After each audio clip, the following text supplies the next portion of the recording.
A relatively tepid response to the US president's calls to key allies for assistance to do their part for safe passage through the Strait of Hormuz.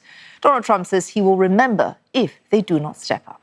Australia says it will not be sending Navy ships, a government cabinet member adding that Canberra was not asked to contribute. A key Asian ally, Japan, says it's not considering maritime operations. South Korea yet to make a decision, although it is in talks with Washington. US President Donald Trump placing additional pressure on NATO and China. He says it would be bad for NATO's future and flagged a possible delayed summit with Chinese President Xi Jinping if he sees no action being taken. The European Union will be meeting to discuss what the bloc can do, although its foreign policy chief has said the Strait of Hormuz is out of NATO's area of action. The Chinese Foreign Ministry, meanwhile, emphasizing talks are ongoing following Mr. Trump's suggestion. US and Israeli forces are continuing their bombardment of Iran, striking cities including Tehran, Isfahan and Hamadan.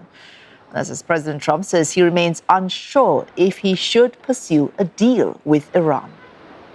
Retaliatory strikes also from Iran against US allies in the region. Saudi Arabia saying it's intercepted more than 60 drones in an overnight attack. Flights are partially resumed at Dubai International Airport after a drone-related incident. A Palestinian civilian killed after a missile fell in Abu Dhabi. Elsewhere, the Israel Defense Force have started ground operations in South Lebanon, targeting, it says, Hezbollah strongholds. And Kate Fisher is covering developments for CNN, and she joins us live from Washington, D.C. Kate, a relatively tepid response to Donald Trump's call to step up and help in the Strait of Hormuz.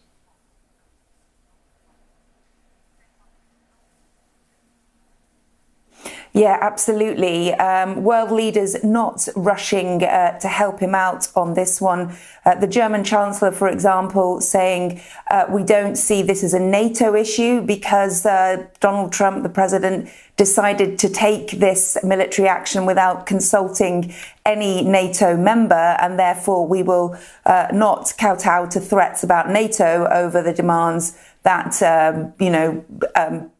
European navies as well as Asian navies come to the assistance of the US in this problem with getting the oil through the Strait of Hormuz. Clearly, it is affecting nations across the world, but at the moment they seem reluctant to put their own militaries' lives at risk to try to ease this situation.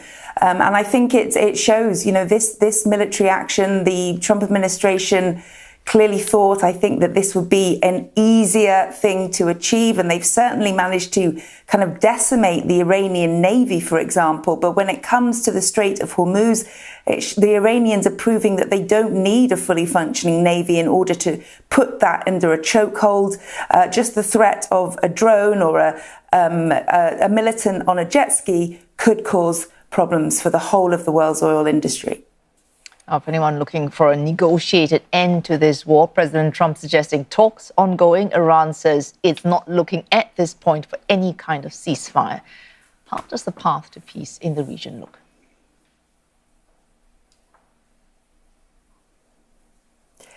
Yeah, again, really mixed messages here. Donald Trump saying on Sunday that, they were talking to the Iranians and that the US wants to make a deal, but Tehran does not. But he said we are getting close. And then you have the Iranian foreign minister denying that there are any talks happening whatsoever, and that they are not interested in trying to reach a ceasefire because he said, we were talking to the Americans before any of this started, and then during those talks, they started to attack us, and therefore, we're not listening to them.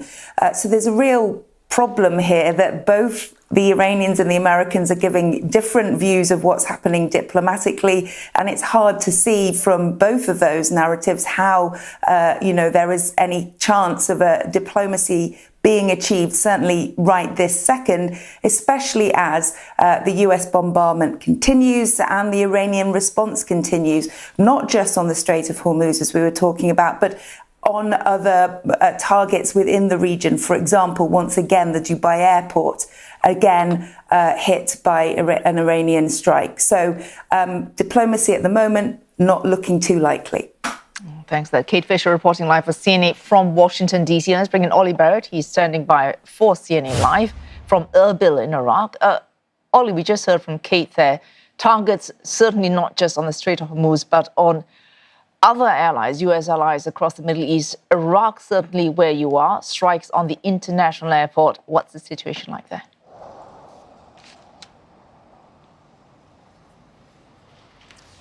Indeed, Wesu, this is another day where there is evidence that there is a conflict playing out inside Iraq at the moment. And as you say, we've seen American airstrikes today on PMF positions to the west of the city of Mosul. That is a militia group that has links to Iran, but also links to parts of the federal government in Baghdad.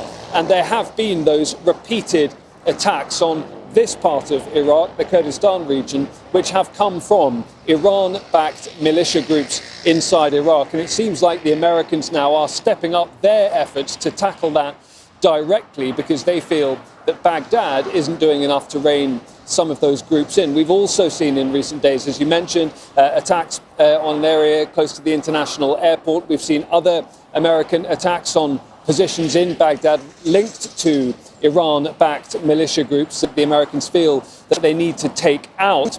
That has led to warnings from Baghdad that that's a breach of Iraqi sovereignty. It's also led to warnings that some of those airstrikes in Baghdad are taking place close to a prison where hundreds of Islamic State group fighters are behind bars, and they are warning of the danger of some kind of breach of the prison if those airstrikes get too close, which could see hundreds of ISIS fighters out on the loose. So a fiendishly complex situation playing out day by day here in Iraq, here in Erbil, in the city, which is the capital of this region. We've heard several explosions in the sky today. We await further details from authorities on exactly what that was. Probably it's further drones being shot down by coalition forces here.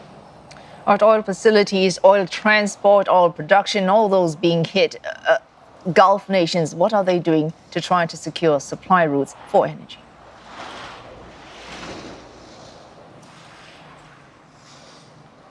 Yeah, they're doing their best to try and find as many alternative routes as they can, but they won't plug the gap that is being caused by the difficulties in the Strait of Hormuz. One example here in Iraq, which is also causing further tensions, is the pipeline that flows from around Kirkuk through Kurdistan into Ceyhan in Turkey. Now, Baghdad wants to use that route to get between 100,000 and 300,000 barrels per day of oil into the international markets, perhaps even more than that. But there's been a resistance from the Kurdistan regional government to allow that to happen, because they say there are various ways in which Baghdad is effectively imposing an economic blockade at the moment on this part of the country. Baghdad today, via the oil minister, saying that if that continues to be the case, they will simply go round Kurdistan using different pipelines and get their supplies into the international markets in that way. A further cause of tension between the federal government in Baghdad and the Kurdistan regional government here in the north. And in the last half hour or so, reports that Baghdad has told the Kurdistan region that if Kurdish forces launch ground operations over the border into Iran, they would potentially deploy federal Iraqi troops into Kurdistan. So, as I say, just further evidence of the real tensions escalating in this part of the country. Olly Barratt, they're reporting live for CNA from Erbil in Iraq.